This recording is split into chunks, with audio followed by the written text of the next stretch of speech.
My name is Sarah Lawson, and I'm 40 years old. This happened just last summer when my family and I went camping at Little River Canyon in Alabama.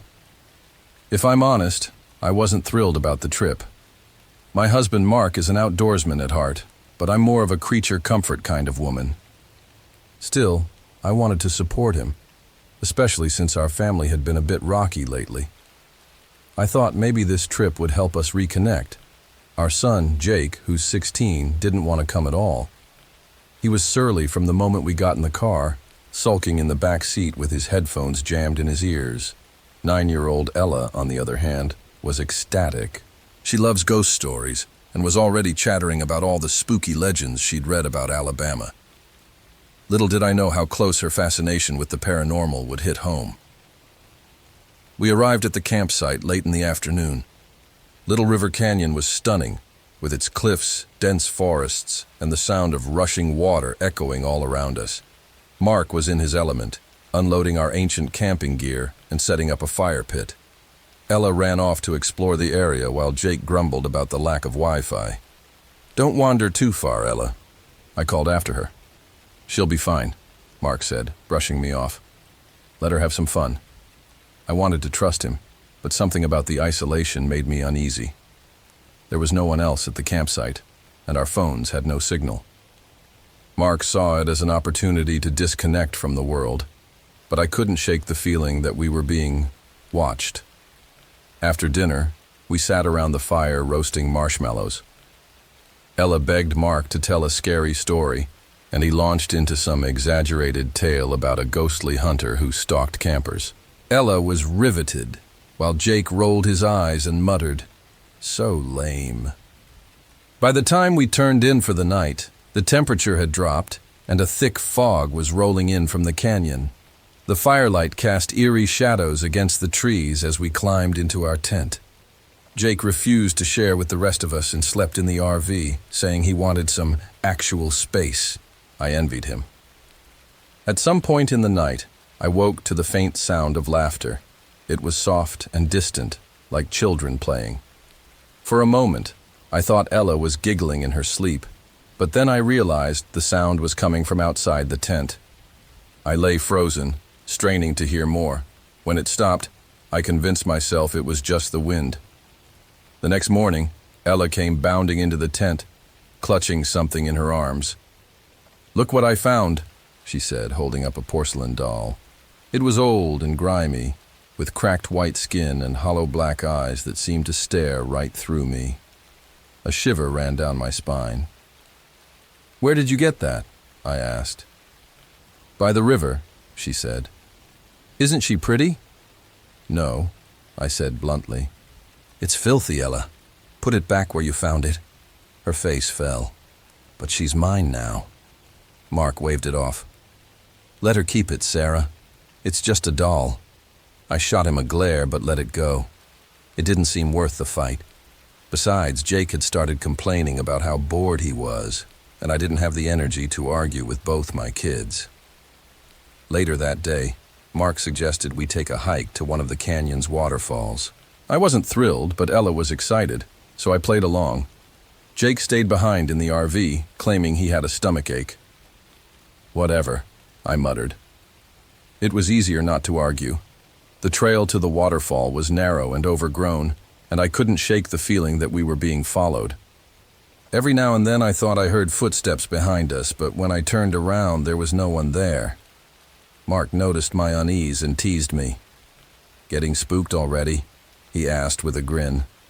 "Something just doesn't feel right," I admitted. When we reached the waterfall, Ella darted to the edge of the riverbank, holding the doll tightly. She hummed to herself, rocking the doll like a baby. I watched her uneasily, but Mark reassured me she was fine. "She's just being a kid," he said. As we headed back to camp, the air felt heavier, like it was pressing down on us. I couldn't wait to get out of those woods. That night, things escalated. Around midnight, Jake burst into our tent, wide-eyed and shaking. "There's something outside," he said. "What do you mean?" Mark asked, sitting up groggily. "I heard footsteps," Jake said. "And when I looked out the window, there were handprints." on the RV. Mark grabbed a flashlight and stormed out to investigate, muttering about raccoons. I followed close behind, my heart pounding. Sure enough, there were small, muddy handprints smeared across the side of the RV. They were too small to be an adult's, but too large for Ella's. Probably some local kids messing around, Mark said, though his voice lacked conviction. Out here? I asked. We haven't seen another soul for miles. He didn't have an answer. The next morning, we tried to brush it off as a prank, but the unease lingered. Jake refused to leave the RV, and even Mark seemed more subdued. Ella, however, was her usual cheerful self, talking to the doll as if it were alive. "Who are you talking to, sweetie?"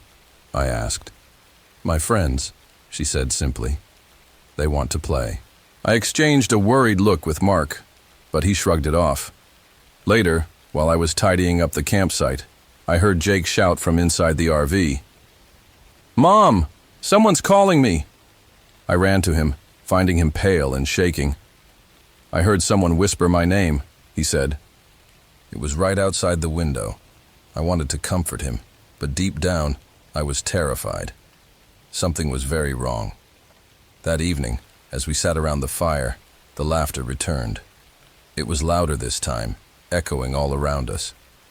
Ella stared into the woods, clutching her doll tightly. "Do you hear them?" she asked. "Hear what?" Mark said, trying to stay calm. "They're calling me," she said. "They want me to come play." "Enough of this nonsense," Mark said, standing up. "There's nothing out there." But then the shadows moved.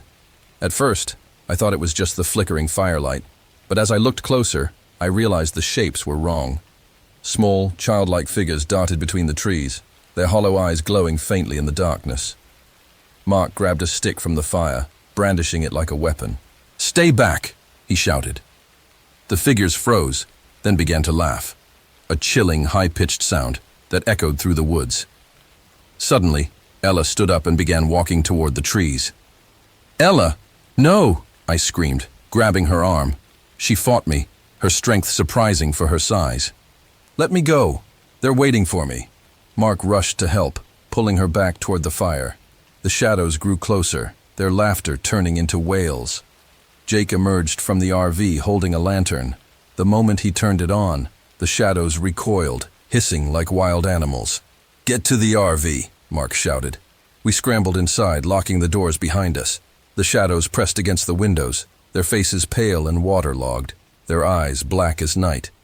Ella screamed, clawing at the door, but Mark held her back.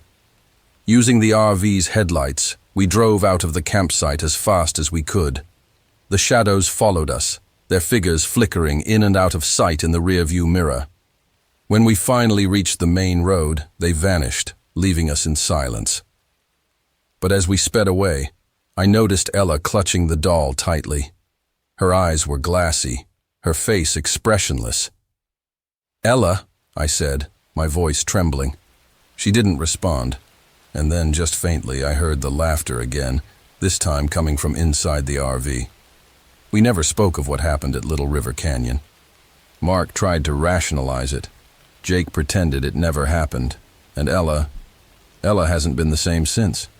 She keeps the doll hidden under her bed, and sometimes at night I hear her talking to someone. I don't have the courage to ask who.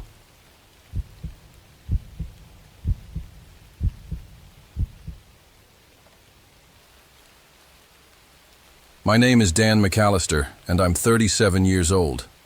This happened about a year ago, not long after my divorce. I needed to get away from everything. My job, the city, the memories of a life that felt like a bad dream.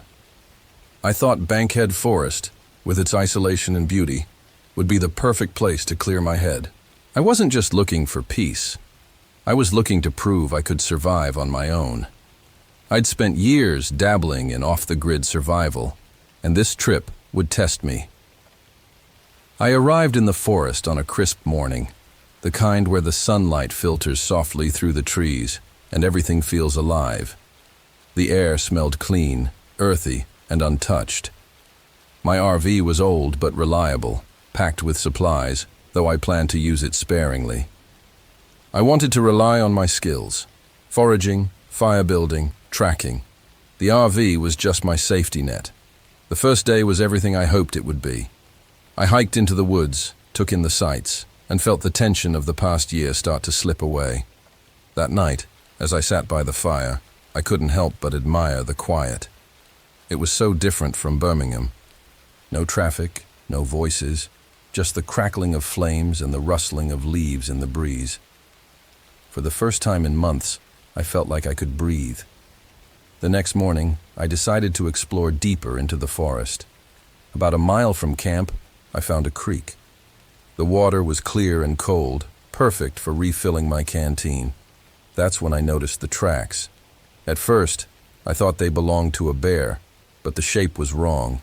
The prints were narrow, almost human-like, but elongated, with deep claw marks trailing behind each step. I crouched down to examine them, but they didn't make sense. Whatever made them wasn't something I recognized. A part of me wanted to turn back right then, but I brushed it off. It was probably a trick of erosion, I told myself. I had no reason to think otherwise. Still, the tracks stayed in the back of my mind as I returned to camp. That night, the forest felt different. The silence, which had felt peaceful the night before, now felt oppressive. I heard rustling behind my RV and my pulse quickened. I grabbed my flashlight and scanned the area, but there was nothing, just trees and shadows. I laughed nervously and went back to the fire. It was probably just a raccoon or a deer. I'd read that the forest was full of them. As I sat there, the firelight dancing in the darkness, I heard it again. This time, it wasn't rustling. It was a low, guttural sound, almost like a growl but faint, as if it came from far away. I stood up, gripping the flashlight tightly, but there was nothing to see. The sound stopped as quickly as it had started. When I went to bed that night, I couldn't sleep. I kept thinking about the tracks, about the sound. The forest felt alive in a way that was no longer comforting. It felt like it was watching me. The next morning, I woke to find footprints around the RV. My stomach dropped when I saw them. They were the same as the ones I'd found near the creek, barefoot, clawed. But this time, they circled my camp. Something had been here while I slept. I felt my chest tighten, a knot of fear forming. I told myself it had to be an animal, maybe even someone pulling a prank, though I hadn't seen another person since I arrived. I spent the day trying to shake the fear. I forced myself to go on another hike, hoping the activity would clear my head. The deeper I went into the forest, the quieter it became. No birds, no insects, just the sound of my boots crunching on the trail. The quiet started to unnerve me. When I reached a clearing, I stopped to catch my breath and noticed something strange. Rocks had been stacked into a small pyramid, deliberately arranged.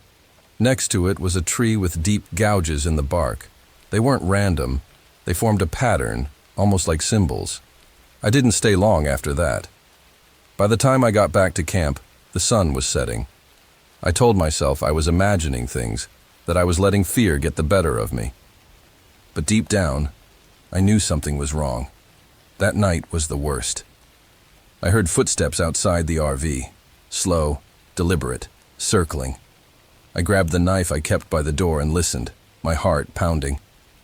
The footsteps stopped, and for a moment, there was silence. Then came the tapping. It started softly, like fingertips against the side of the RV, but it grew louder, more insistent. I shouted, "Who's out there?" But there was no response. The tapping stopped, and in its place, I heard my name. Dan. It was faint, almost a whisper, but unmistakable. My blood ran cold. I threw open the door, flashlight and knife in hand, but there was nothing. The forest was empty, the fog thick and suffocating. My name echoed again, this time from deeper in the woods. The voice was wrong. It sounded like my ex-wife, but distorted, hollow. I slammed the door and locked it, my hands trembling. I didn't sleep that night. I sat by the door, knife in hand, waiting for something to happen. When dawn finally broke, I decided I had to leave. I packed up as quickly as I could, but when I tried to start the RV, the engine wouldn't turn over. The battery was dead. My heart sank. I had no choice but to stay another night. As the sun set, the fog returned, thicker than ever. I lit a fire outside, hoping it would keep whatever was out there at bay. But the firelight only seemed to make the shadows move. I could see it now, just at the edge of the clearing, a figure, tall and emaciated, with glowing eyes. Its limbs were too long, its movements too fluid. It stood there, watching me. I shouted at it to leave, waving a burning stick, but it didn't move. Instead, it started to approach, slow and deliberate. I could see it more clearly now. Its skin was pale and stretched tight over its bones, its face gaunt and inhuman. The closer it came, the colder the air grew. My breath fogged in front of me, and I could barely move, paralyzed by fear.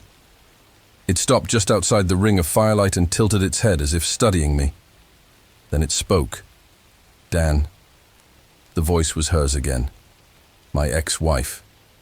It laughed, a sound that made my skin crawl. I knew then that this wasn't something I could fight. It wasn't human. Desperate, I grabbed the lantern from the RV and turned it on, flooding the clearing with light. The creature recoiled, hissing, its glowing eyes narrowing. It melted back into the fog, but I knew it wasn't gone. I could still feel it watching. As soon as the sun rose, I left the RV and ran. I didn't stop until I reached the ranger station miles away. When I told them what had happened, they looked at me like I was crazy. They said the tracks were probably a bear, the voices a trick of the wind. But I know what I saw, what I heard. I haven't gone back to the forest since. Sometimes, though, when I'm alone at night, I still hear my name. And I know it's waiting.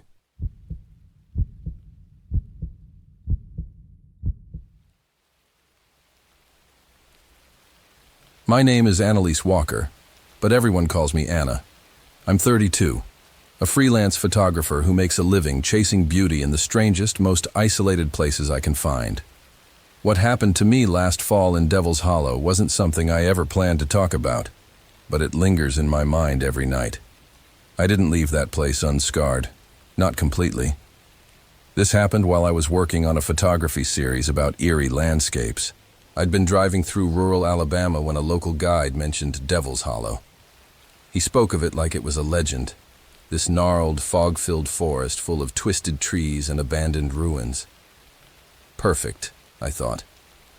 I wanted something dark, atmospheric, and unsettling for my portfolio. I wasn't interested in his warnings about the place being cursed. In my line of work, locals love to exaggerate. I wouldn't go there if I were you, he'd said, leaning across the table in a dim diner. People vanish in that hollow. Ain't right. I brushed it off with a polite smile. It was just a story, but I should have listened. The road into Devil's Hollow was rough, full of ruts and sharp turns. My RV creaked and groaned as I pushed it up the narrow dirt path, weaving through a forest that seemed to close in tighter with every mile. The trees were tall and bare, their branches twisting together overhead like skeletal fingers. The air felt thick, heavy. When I finally reached the clearing I'd marked on my map, it was late afternoon. The light was golden, streaming weakly through the fog that had started to settle. I parked the RV, grabbed my camera gear, and stepped outside. The silence hit me first. No birds, no wind, just my own breathing. It was the kind of silence that crawls under your skin and makes you feel exposed. I told myself I was overthinking it. I'd camped in plenty of creepy places before. This wasn't any different. The first night passed uneventfully, though I couldn't shake the sense that the forest was aware of me. When I stepped outside to take some night shots, my flashlight cast long, strange shadows across the ground. The fog seemed thicker, swirling in unnatural patterns. And once or twice I thought I heard whispers, faint and fleeting, like the wind carrying voices.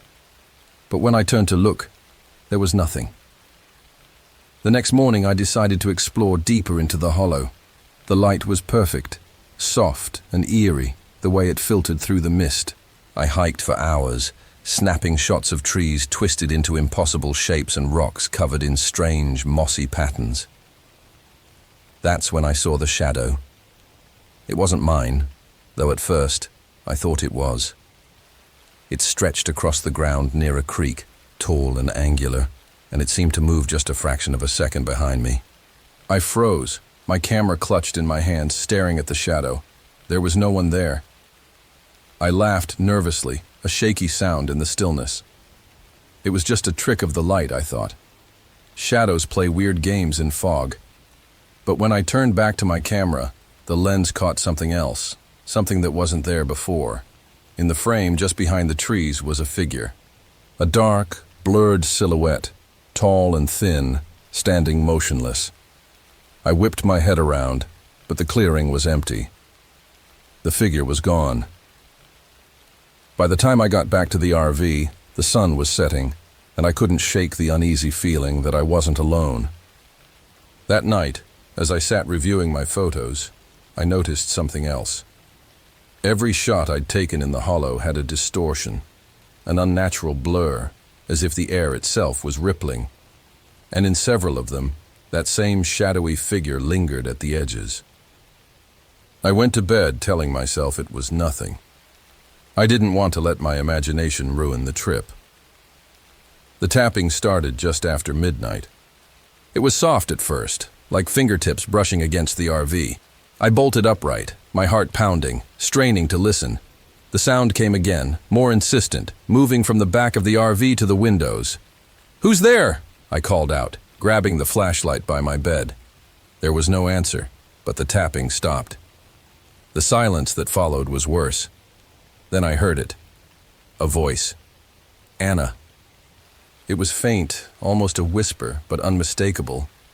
My breath caught in my throat. The voice was familiar, too familiar. It sounded like my brother, Caleb. But that was impossible. Caleb and I hadn't spoken in years, not since the fight that tore us apart. Anna. Help me. I grabbed the flashlight and opened the RV door, shining it into the darkness. The beam cut through the fog, illuminating nothing but trees and mist. My chest felt tight, my pulse hammering. Caleb, I whispered, my voice trembling. The whisper came again, closer this time. Help me! I slammed the door and locked it, retreating to the bed with my flashlight clutched in shaking hands. I didn't sleep. The next morning, I found symbols carved into the trees around my RV. Strange, jagged markings that hadn't been there before. Rocks had been stacked in small piles near the door, deliberate and unnatural. I wanted to leave, but I couldn't shake the need to understand what was happening. I hiked back into the hollow, deeper this time, following a path I hadn't seen before. The forest seemed darker, the air colder. That's when I found the cabin. It was old, barely standing, its roof sagging and its windows broken. Inside, the air was heavy with the smell of mildew and something else, something foul. The walls were covered in symbols like the ones I'd seen on the trees, and pinned to them were photos. I stepped closer, my stomach twisting. The photos were of people, blurry, terrified faces staring out of the frames like they'd been caught in their final moments. And in each one, standing in the background, was the figure. I stumbled back, my breath coming in gasps. Anna. The voice came from the doorway. I turned, and there it was, the shadow. It wasn't human, not entirely. Its form flickered, shifting between darkness and something more solid. Its eyes burned like embers, and its face was wrong, too long, too sharp. Anna, it whispered again, taking a step closer. Its voice twisted, becoming Caleb's again, then shifting into mine, distorted and hollow. I ran. Branches clawed at my skin as I tore through the forest, my flashlight bobbing wildly. The whispers followed me, growing louder, echoing in my head. The forest seemed to close in around me, and no matter how far I ran, I kept ending up back at the cabin. By the time I reached the RV, the sun was setting. I didn't bother packing. I jumped into the driver's seat, started the engine, and tore out of there. But as I drove, I saw it in the rearview mirror, standing in the clearing, watching me. Its eyes burned in the fading light, and its whispers followed me all the way home. I haven't been back to Devil's Hollow. I've told myself it was just my imagination, the result of isolation and fear. But sometimes, late at night, I hear the tapping again. And when I look at the photos from that trip, there's always one more than I remember taking. A blurry shot of my face, staring back at me, terrified.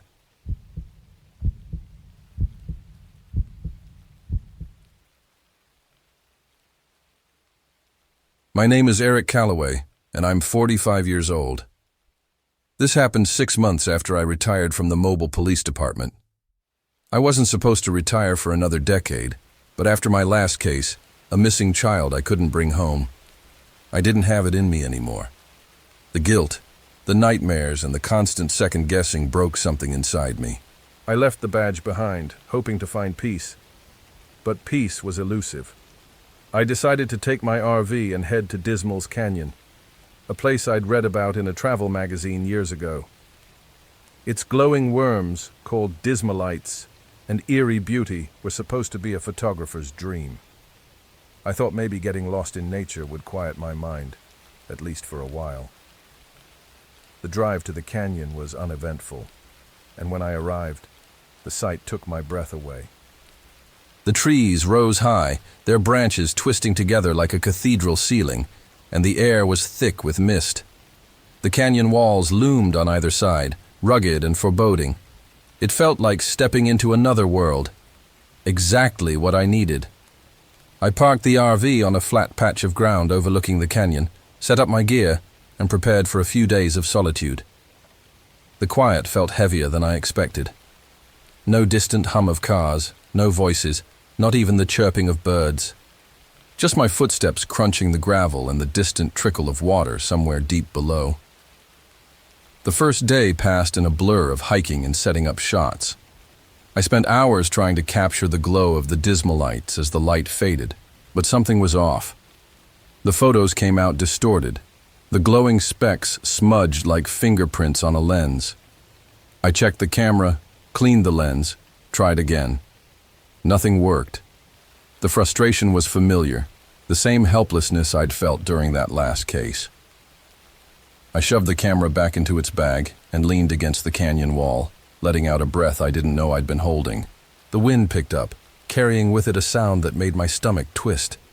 A scream. It echoed through the canyon, high-pitched and distant, like a child calling for help. I froze, my heart pounding in my ears. It had to be an animal. Foxes scream like that sometimes. Or maybe it was someone on the trail.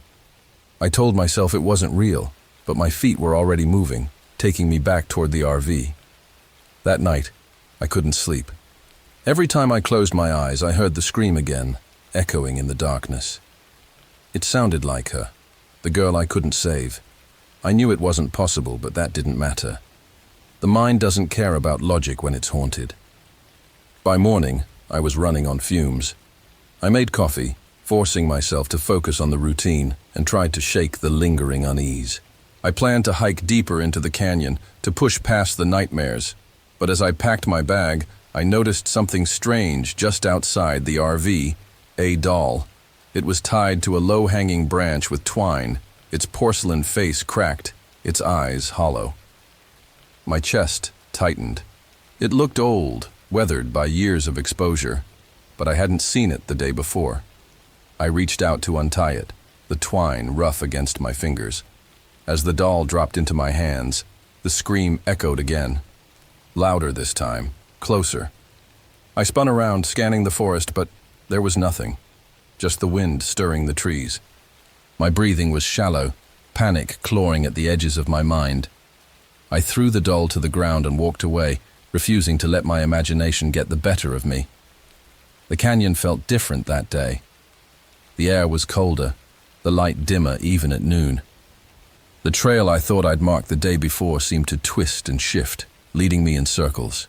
I found myself standing at the same bend over and over, my footsteps erased by the wind. I told myself to turn back, but something kept pulling me forward.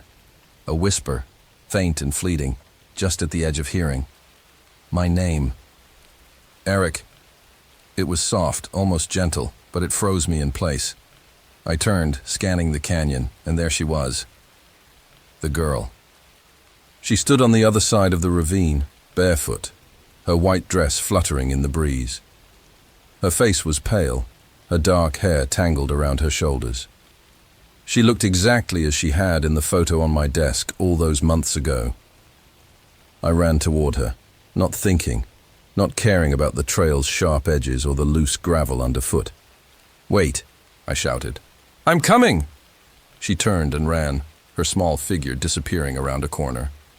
My chest burned, my breath coming in gasps as I scrambled after her. But when I rounded the corner, she was gone. The trail ended at a sheer drop, the canyon falling away into darkness.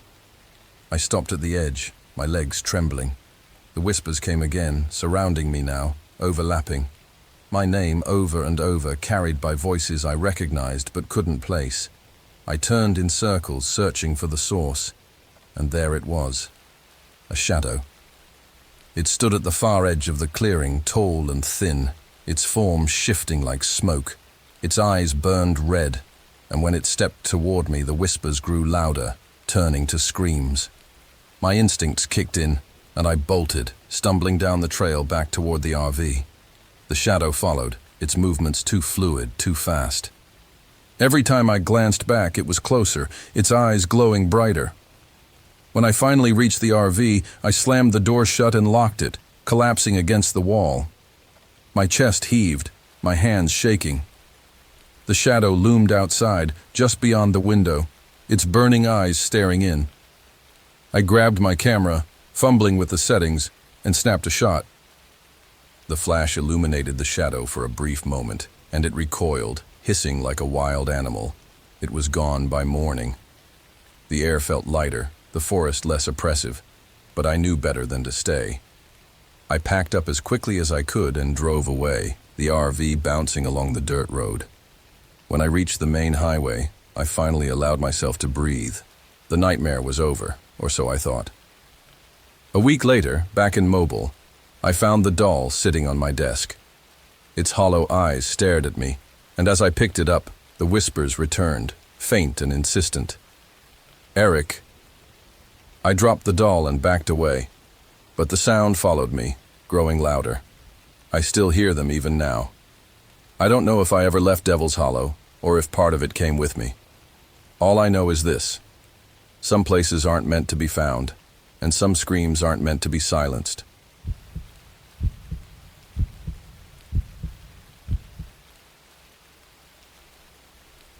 My name is Lena Harper, and I'm 29 years old.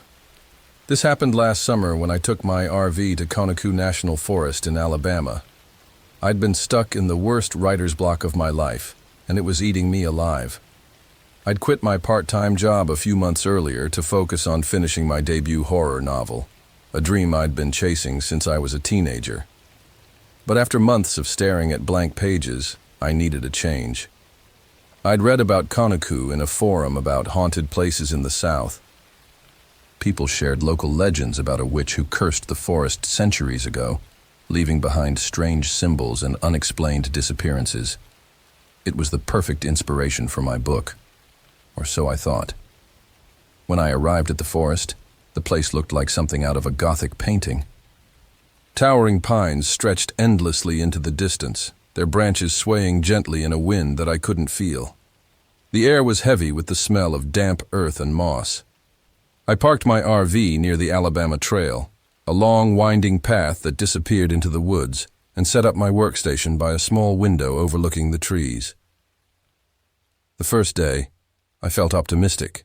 The solitude was refreshing, the quiet broken only by the occasional rustle of leaves or distant birdsong. I spent the morning hiking and taking notes on the scenery, hoping it would spark ideas. By the time the sun started to set, I was exhausted but hopeful. That night, something changed. I'd been typing aimlessly, trying to force out an idea, when I noticed the silence. It wasn't the peaceful kind I'd felt earlier. It was oppressive, like the forest itself was holding its breath.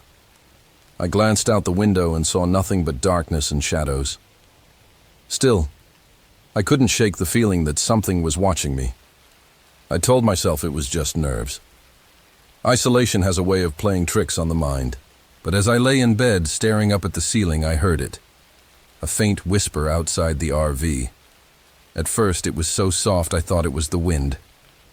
But then I heard my name. Lena. The voice was distant, almost melodic, but it sent a chill down my spine. I sat up, heart racing, and peered out the window. The darkness seemed thicker than it should have been, the trees a wall of black against the faint moonlight. I didn't see anything, but the whisper came again. Lena, come closer.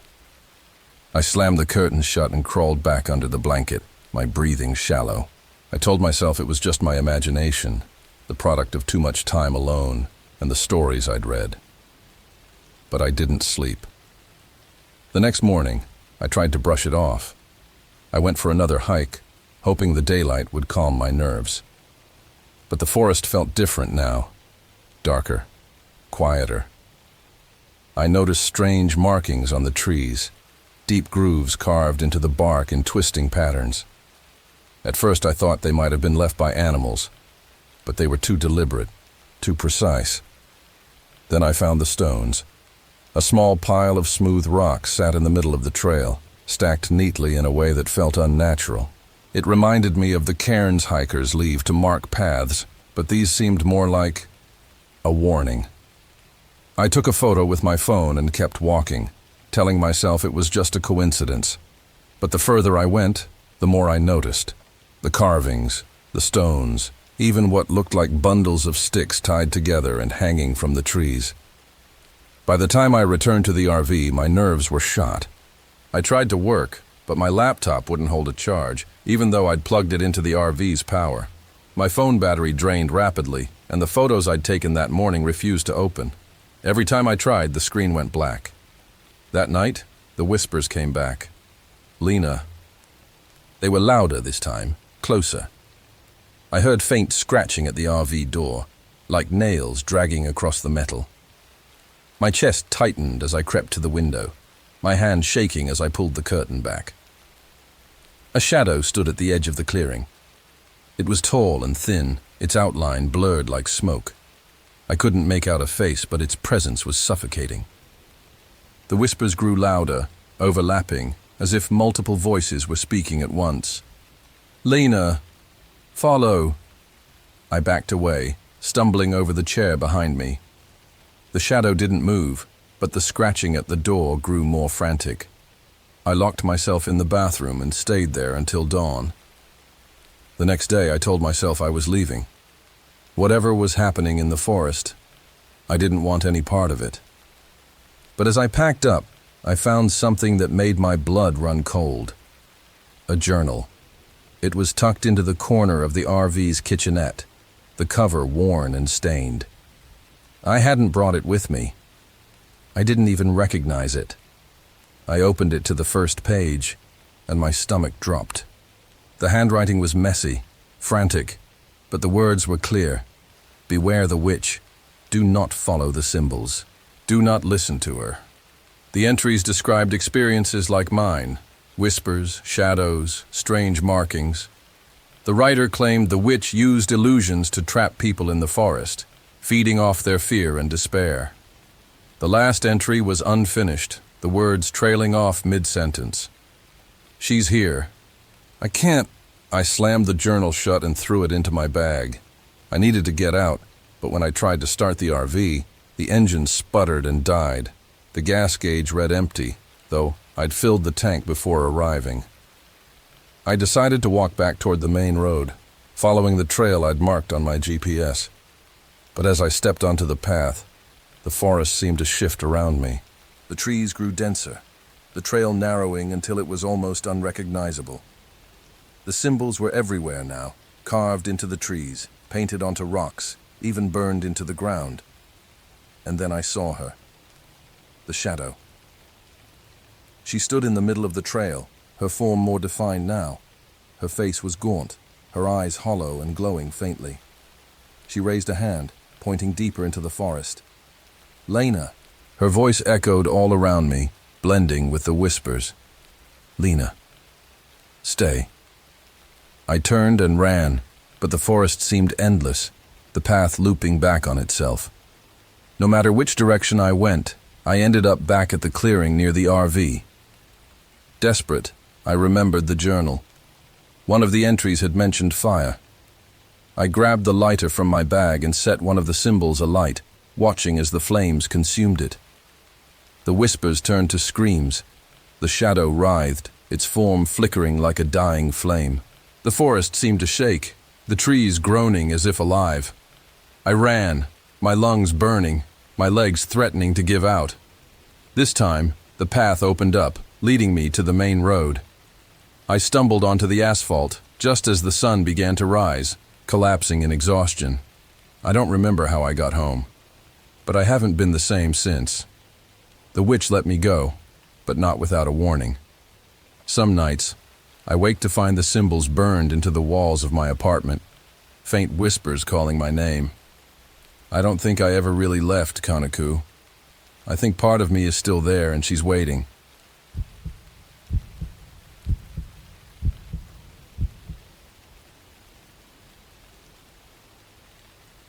My name is Tom Everett, and I'm 52 years old. This happened last fall, during what I thought would be just another solo trip in my RV. I'm a geologist, retired from the corporate grind but still chasing the mysteries of the Earth.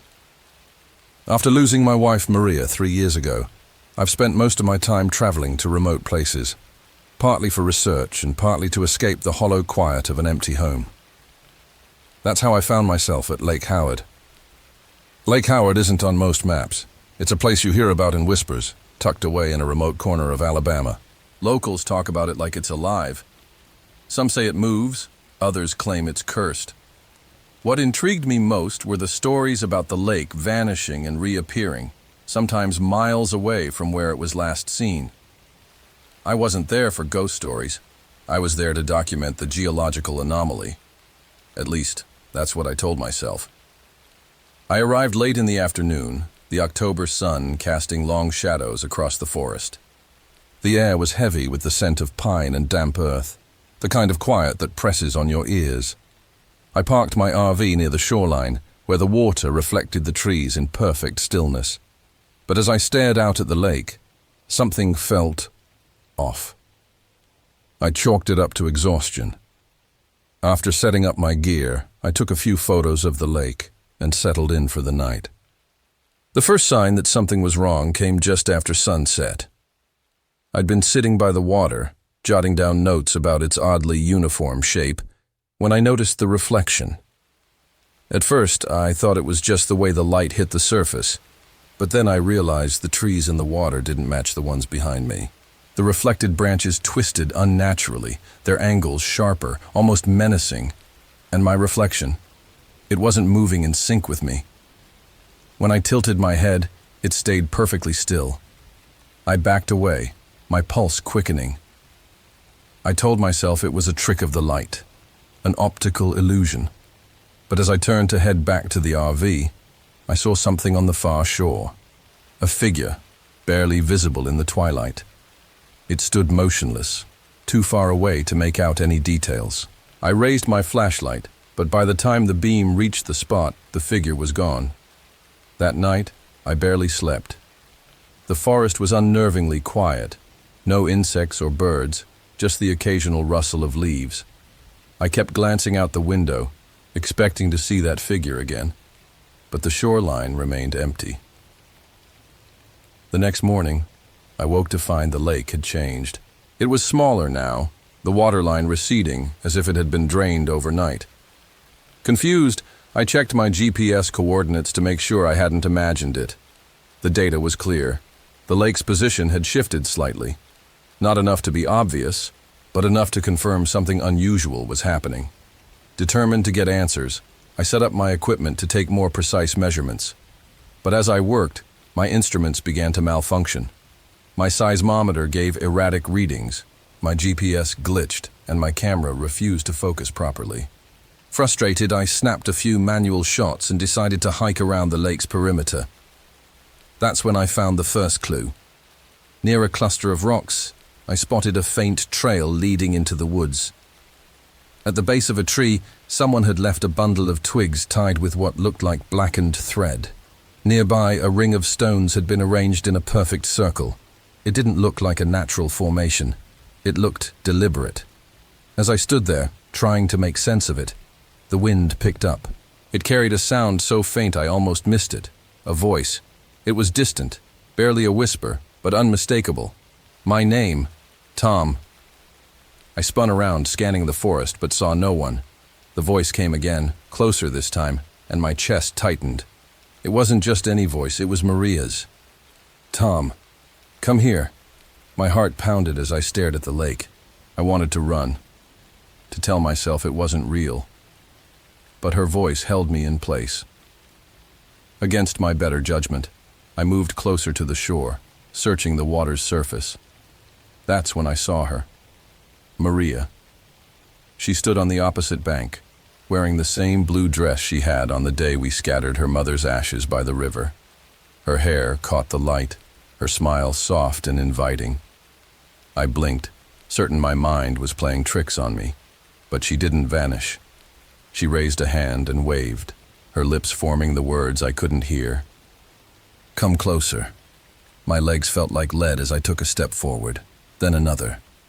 The water lapped at the shore, and for a moment, I thought I could smell her perfume, lavender and cedarwood, just as I remembered. But something was wrong. The reflection in the water didn't show Maria. It showed something else. Her image was distorted, her features stretched and twisted, her smile too wide, her eyes dark and hollow. I stumbled back, my breath hitching. The figure on the shore tilted its head, as if studying me, then dissolved into the mist. The smell of lavender lingered. I ran back to the RV, locking the door behind me.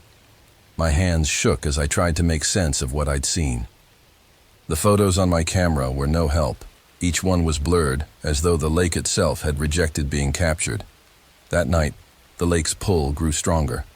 The waterline shifted again, and as I stood by the window, I saw Maria standing in the same spot as before. Her voice echoed in my mind, a mixture of sweetness and sorrow. Why did you leave me? The words hit me like a punch to the gut. I wanted to answer, to tell her how much I missed her, how every day without her felt like a wound that wouldn't heal. But deep down, I knew it wasn't her. It couldn't be. I spent hours staring at the lake, torn between fear and longing. When the sun finally rose, I decided to leave. Whatever was happening here, I couldn't handle it. But as I packed my things, I noticed something horrifying. The shoreline was gone. The lake had moved. The forest around me was unrecognizable. The trail I'd followed now a maze of twisted paths. My GPS refused to work, and every attempt to navigate led me back to the same spot by the shore. The lake seemed to grow closer each time, its waters dark and rippling as if alive. Maria appeared again, closer now. Her expression was pleading, her hands outstretched. Tom, don't leave me. You can bring me back. Tears blurred my vision as I shouted at her, demanding to know what she wanted. Her smile faded, replaced by something colder, sharper. The water behind her churned, and I realized the truth. The lake wasn't a place. It was a trap. Summoning the last of my resolve, I grabbed my geological instruments and hurled them into the water.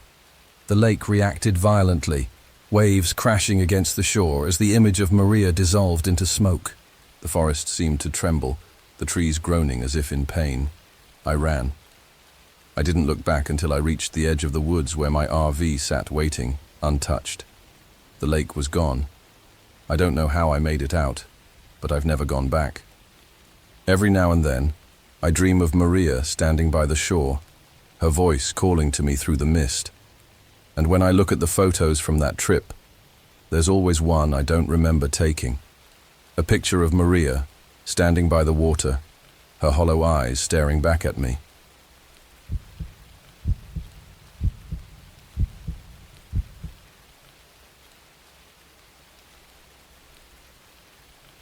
My name is Naomi Prescott, and I'm 38 years old. This happened last October when I decided to follow an unmarked trail in Talladega National Forest. I'm a history teacher by trade, but archaeology has always been my passion. Whenever I'm not grading essays or designing lesson plans, I'm exploring forgotten places, hoping to uncover the stories they left behind. After my divorce, I found solace in these trips. They gave me purpose and a sense of control when my personal life felt like chaos. That's what brought me to Talladega. I'd been researching local legends for a blog I write, and one story stood out. The tale of Hollow Ridge. Hollow Ridge was a small village that vanished from maps in the 1800s after a mysterious plague swept through. According to the accounts I'd found, the villagers performed a ritual to cleanse their town of sickness, but something went horribly wrong. People began disappearing and the survivors claimed the village was cursed. It was exactly the kind of story I love to dig into. When I arrived at the forest, the air was cool and damp, the sky overcast. My RV was parked near a trailhead, but the path I was looking for wasn't on any official map. It took me half the day to find it, a faint, overgrown trail, marked only by a leaning wooden post, its surface worn smooth by time. I set off with my pack and camera, eager to document everything. The forest was beautiful, the trees arching overhead like a natural cathedral. But as I walked, the silence began to gnaw at me. There were no birds, no rustling leaves, just the crunch of my boots on the dirt path. About an hour in, I noticed the carvings. At first, they were faint, small scratches on the bark of the trees. But as I ventured deeper, they became more intricate. Symbols I didn't recognize, spirals and jagged lines, as if someone had been marking the trail for decades. The trail itself seemed to change. It twisted and narrowed, the underbrush growing thicker. My GPS lost its signal, and even my compass seemed unreliable, the needle spinning lazily. Still, I pressed on. That's when I saw the footprints. They were faint impressions in the dirt, leading deeper into the woods. At first, I thought they might belong to another hiker, but something about them seemed wrong. The spacing was uneven, and the prints themselves were smudged, almost unfinished. I followed them for a few hundred feet before they abruptly stopped. No sign of a struggle, no forks in the trail, just empty earth where the prints ended. A chill ran down my spine, but I told myself it was nothing. Maybe the wind had blown them away. As the sun began to set, I debated turning back. I hadn't found the village, and I didn't want to get caught in the dark. But then I heard it. Laughter. It was faint, like the sound of children playing, carried on the breeze. I froze, straining to hear more. It came again, a little louder this time, followed by the rustling of leaves. "Hello?"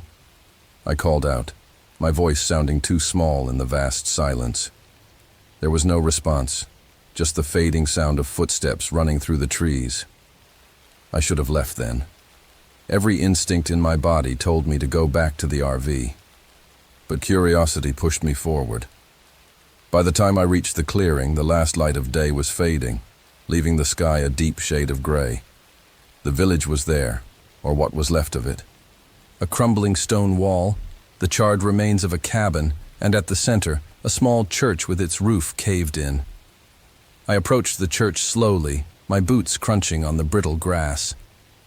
The air felt colder here, heavier. Inside, the wooden pews were rotted, and the altar was covered in ash. But it was the journal that caught my attention. It was sitting on the floor near the pulpit, its leather cover cracked and worn. I picked it up and opened it, careful not to tear the fragile pages. The handwriting was messy but legible. The entries dated from the late 1800s. The journal belonged to the village's pastor. He wrote about the plague, how it had ravaged the community, and how they'd turned to an old ritual in desperation. He described symbols carved into trees, stones arranged in circles, exactly what I'd seen on the trail. But the final entries were different. They spoke of shadows moving through the forest, of laughter at night, and of villagers disappearing one by one. The last page was unfinished, the words trailing off mid-sentence. We've gone too far. They're here now. I can't... The sound of a child's giggle broke the silence. I dropped the journal and spun around, my heart hammering. A figure stood in the doorway, small, no taller than my waist. It looked like a child, but its face was wrong, too pale, its eyes dark and hollow. It smiled, and I felt my legs turn to jelly. The figure darted into the shadows, and before I could process what I'd seen, others began to appear. Faint shapes moving among the trees, their forms flickering like images on an old film reel. I stumbled out of the church, the journal still clutched in my hands, and ran. The forest seemed alive now, the trees shifting, the trail twisting in ways I didn't recognize. My breath came in ragged gasps as I tried to find my way back. The laughter followed me, growing louder, more menacing. I could see them in the corners of my vision, those pale, hollow-eyed figures, their mouths stretched into unnatural grins. I tripped over a root and fell hard, the journal tumbling out of my grasp. As I scrambled to my feet, I realized they'd surrounded me. "Stay," one of them whispered, its voice like dry leaves. I don't know where the courage came from, but I grabbed the journal and pulled out my lighter. The flames caught quickly, the dry pages curling and blackening. The figures screamed, a horrible, high-pitched wail that made my ears ring. The forest trembled, the trees groaning as if in pain. And then they were gone. The laughter, the figures, the unnatural cold, all of it vanished. The forest was silent again, the trail stretching before me like it always had. I didn't stop running until I reached my RV. I never published the story about Hollow Ridge. Some things are better left buried. But I couldn't bring myself to throw away the locket I'd found near the church. A small, silver heart with the initials EM engraved on it. Sometimes, late at night, I hear faint laughter outside my window. I tell myself it's just the wind. But deep down, I know the forest hasn't forgotten me.